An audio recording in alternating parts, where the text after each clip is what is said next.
Hi guys, and welcome to Natural Aesthetics. In this video, I'm going to talk a little bit about how I plan to structure my training over the next 7 months or so. I do plan on competing next year, so I really want to maximise the efficiency of whatever time left I have remaining to bulk. I just feel much better physically and mentally now than I have done in quite some time. My scalp issue is pretty much cleared up. I'm no longer on the Roaccutane. My stomach issues much better over the last couple of weeks. I don't know whether that's because of the dietary changes or just coming off Roaccutane.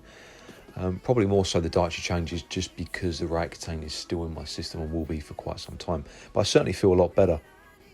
It's been a rough year for sure. And even though I've been training consistently and with intensity, it's just not really been conducive to building muscle as a natural bodybuilder. So I feel like I'm good and ready to kind of really push forwards. So with this next 7 months, I'm leaving no stone unturned. I'm really going to give it my best shot. And here's what I'm going to do. So I've created this periodized program.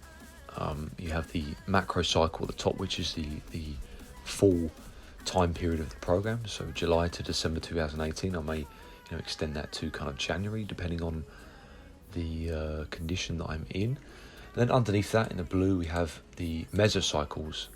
There are 6 mesocycles to this macro cycle, and there are 5 microcycles to each mesocycle. That's pretty much how the periodized template works. And then during the first 4 weeks of the first mesocycle, so cycle 1, there are 4 weeks of accumulation.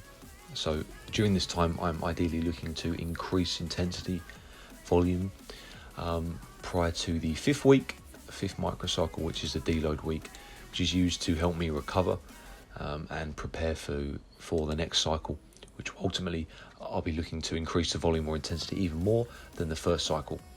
So it's pretty much consistent mesocycle to mesocycle. There are 4 weeks of accumulation and 1 week of a deload to each mesocycle. So you can see here that I've prioritized certain areas during different mesocycles. So to start with, I'm focusing mostly on arms and shoulders, then arms, chest and shoulders, arms and chest, and then back and legs for the final 2 mesocycles. This is just enabling me to add a little bit more volume to those body parts without sacrificing, one, the overall length of the session. If I were to improve the volume of each body part, the sessions would become incredibly long, and also just the overall ability to recover, like my whole body to recover from bumping the volume up on each body part, would just become too detrimental to my training, I think, given the amount of years that I've been training and stuff. So I'd prefer to focus on certain areas and make progress on that for a couple of months and then switch it up. So the split is fairly simple. It's pretty much the same for most mesocycles.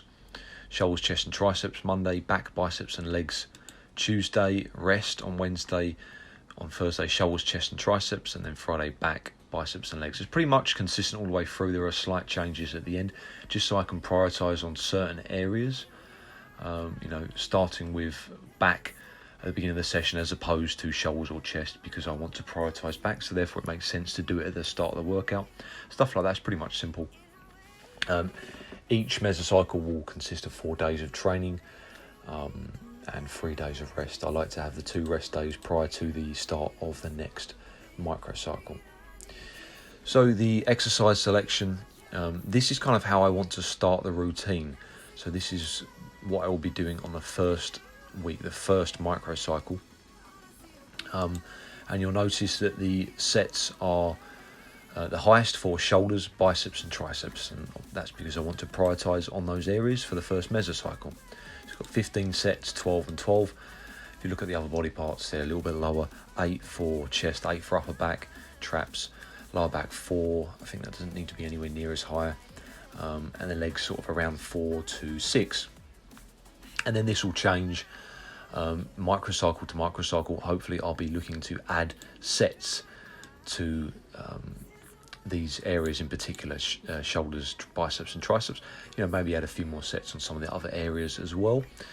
But that will certainly be the focal point of the workout. So increasing the weight used, increasing the amount of reps per set, and also just increasing the sets per workout, which is a fantastic way of improving your volume. It's probably the quickest way.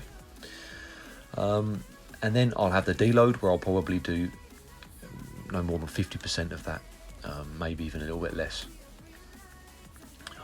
ready for the next cycle, where I'll hopefully accumulate more volume so we can push these numbers up even higher and just see what I'm capable of doing before it negatively affects my recovery ability, and thus my ability to build more muscle. So now I'm going to touch on the reps that I'll be using and how I'm going to alter those session to session. So we've got here kettlebell standing press, 3 sets. I'll be using 24k to start with, probably looking at sets of 5 or 6 on my first session. Leaving maybe a couple or more in the bag of each set. Ideally, that's what I want. And then as these weeks progress, I look to get closer to failure with each week. So maybe leave a rep in the bag here, and then on week 4, I'm looking to go to failure on pretty much every set and exercise that I'll be doing. The reason for that is because I then have the deload week 5, to recover fully, so that I'm able to attack the next mesocycle with decent amounts of energy. It just won't hinder my ability to recover. If I add in too many sets to failure here the first few weeks, I'm just going to set myself up for fatigue too early during the program, and it's really going to negatively impact my ability to get in a good amount of volume on weeks 3 and 4. So pretty much leave a few reps in a bag on the first week or 2. Maybe leave 1 rep or so on week 3, and then go to failure on the last week of accumulation, so the intensity is maxed out, and that's how I'm going to go about it. Obviously, intensity is extremely important, but I think I quite like the notion of decreasing intensity slightly for the most part, to enable me to do more reps and sets with a given weight, so that I can accumulate more volume over a period of time, and it's just not going to hinder my ability to recover as much. Because I'm sure, as most of you will know, if you do a set to failure, it really hinders your ability to do the next set, anywhere close to that. So if you do a bench press of 10 reps to failure at 80 kilos, the next set is going to be nowhere near that. You're going to hit maybe 6 or 7.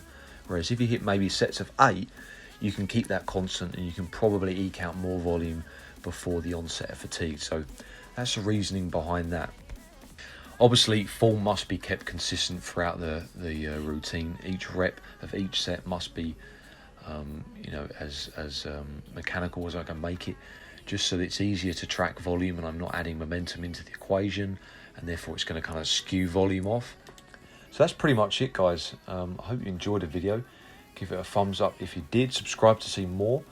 The next batch of videos will be some training from the first microcycle of this program, so stay tuned for that. Thanks for watching, and stay strong.